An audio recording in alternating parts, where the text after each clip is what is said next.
किसान तो एक ऐसा भिखारी बना कितने को जा रही है ये बीजेपी सरकार। शायद कभी ऐसी सरकार हमने नहीं देखी जो किसान के पीछे पड़ रही। सफेद होगी और इसका फिर भूफण लाग जाएगी, उसको व्यापारी खरीदे भी नहीं गा। जैसे 5,000 का भाव है, व्यापारी न्यू कहेगा भाई मुझे तो मैं तो 2,500 में लूंगा, अगर देनी है तो तुम दे और ना तेरी ने ले जा घरी। आज आप देखिए कि 1 किलो नमक है और 1 किलो गेहूं है और 1 पानी की बोतल आप खरीदते हैं, तीनों चीजों के रेट बराबर हैं। तो अब इस फसल का क्या होगा? इसका कुछ नहीं होगा, बहाना होंगे इसके, और क्या होगा। गड़े रही गड़ी पड़ी है कटी। बेमौसम बारिश ने किसानों की सेहत पर और फसल पर बहुत ज़्यादा दुष्प्रभाव डाला है। इससे क्या हो रहा है कि किसानों की जो खड़ी हुई फसल है वो बर्बाद हो रही है। तो ये जो मौसम में अचानक से परिवर्तन आ रहा है, बेमौसम बरसात हो रही है, जलवायु परिवर्तन का एक कारण है।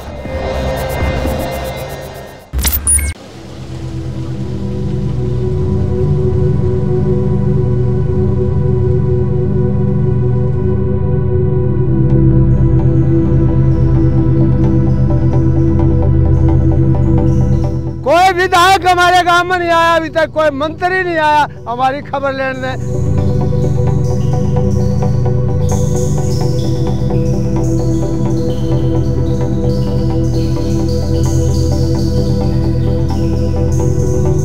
आजादी के 75 साल बाद भी अगर रोज 33 किसान आत्महत्या कर रहे हैं तो लोकतंत्र कहाँ है, ये सोचने की जरूरत है। तो अगर ये 12,000 की घोषणा कर रहे हैं, 7,000 से ऊपर इनका कभी ट्रैक रिकॉर्ड नहीं रहा देने का, तो ये तो ऊंट के मुंह में जीरा भी नहीं हुआ।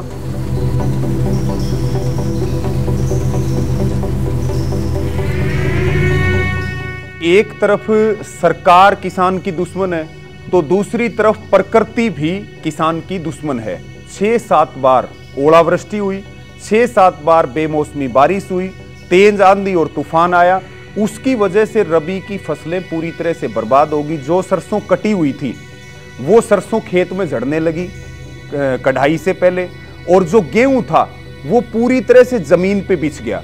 उससे ओलावृष्टि से जो गेहूं का रंग था वो काला पड़ गया और जो दाना था वो पिचक गया, और किसान की उम्मीदों के ऊपर और किसान के सपनों के ऊपर पूरी तरह से पानी फिर गया। और दोनों फसलें, अगर हम बात करें मुख्य जो फसलें हैं सरसों की, गेहूं की और फिर जौ की जो खेती है, इन तीनों में बहुत भारी नुकसान हुआ है। दिसंबर और फरवरी 1901 के बाद सबसे गर्म देखा गया यहाँ पर। ये भी एक जलवायु परिवर्तन का सीधा संकेत है। तो ऐसे में बढ़ते जलवायु परिवर्तन को देखते हुए पर्यावरण को संतुलन बनाए रखने के लिए, पर्यावरण के साथ सामंजस्य बनाने के लिए तमाम नीति निर्माताओं को, पॉलिटिकल लीडर्स को, आम जन को गौर करनी होगी। ये देखो, ये भी धुआं उठे से देखो, एक बार देखो, ये गड़गी गड़ने के बाद ये इसका धुआं उठा है। इसके अंदर कोई मतलब इसमें वजन नहीं है। अगर इस छाती को आप सही होती, जैसे इसकी कटाई करी थी उस टाइम की तरह या सही होती तो यह ठावा है, तो इसमें वजन, इसमें वजन को नहीं, वजन इसमें देखो कैसे धुआं उठा है। ऐसी बलियां होनी चाहिए हमारे गेहूं की, जो कोई बची हुई है एक आधी वो ऐसी होनी चाहिए। पूरा गेहूं हमारा खड़ा होता तो ऐसा होता। 15 दिन तो बरसात हुई, बरसात में आडे पड़ गए, गड़ गए, और फिर ओले आए, वो ओला ने वो आपने ये जो दिखा रहे हैं, ये जो दिखा रहे हैं, ये हमारी हालत होगी। बहुत सारी जगह पे जहां पर ओलावृष्टि हुई है वहां पे 80% से लेकर के 90% तक, और बार बार ओलावृष्टि हुई है वहां 100% तक फसलें बर्बाद हुई हैं, यानी कि एक दाना भी किसान के घर नहीं जाएगा।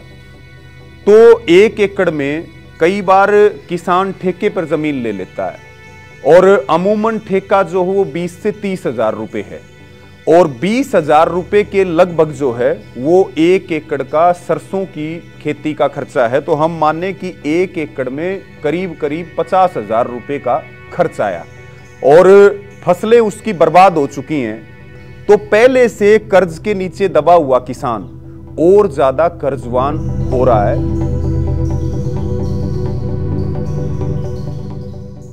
अगर किसान को एमएसपी मिलेगा, उसकी आय सुनिश्चित होगी और केवल रबी और खरीफ की फसलों पे, सभी फसलों पे एमएसपी मिले, चाहे वो पोल्ट्री का किसान है, सब्जी का किसान है, बागवानी का किसान है, या जो है वो मछली पालन का किसान है, हम सब के लिए एमएसपी की मांग कर रहे हैं। हमारे चढ़ी पैदावार तगड़ी पैदावार होती थी, कोई नहर पैर कोई कुछ पानी की नहीं, ऊपर वाले का भरोसा, जो राम का भरोसा खेती होती थी वह हमारी चने की, सरसों की भी और गेहूं की भी। ट्यूबवेलों का पानी लगने के बाद चने की फसल हमारी खत्म हो गई।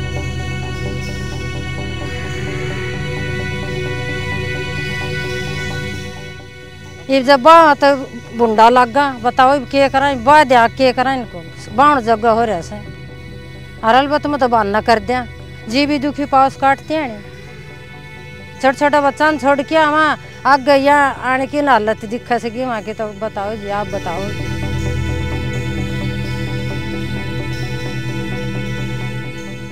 हमारी लड़ाई है अपनी फसल को बचाने की और अपनी नस्ल को बचाने की, और जमीन जो है वो किसान को मां से भी प्यारी होती है, और जब तक किसान के पास जमीन रहेगी तब तक किसान हर लड़ाई को लड़ सकता है और जीत सकता है।